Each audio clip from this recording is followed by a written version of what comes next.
Here I'll show you how to enhance photo quality in just few steps. Go to your Photoshop and select the photo layer and then go to image, click on image size.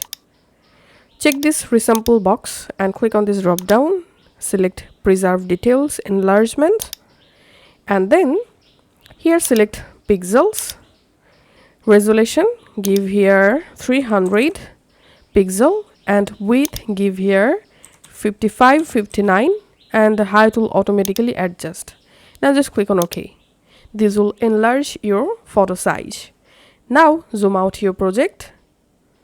After that, just duplicate the image layer, select the duplicated layer and go to filter, go to sharpen and click on unsharp mask. And now it's time to make the image quality good. So you can just go ahead and adjust these amount value and then play with this radius level and this threshold. So this amount, radius, threshold values will make the photo quality perfect. Now just click on OK.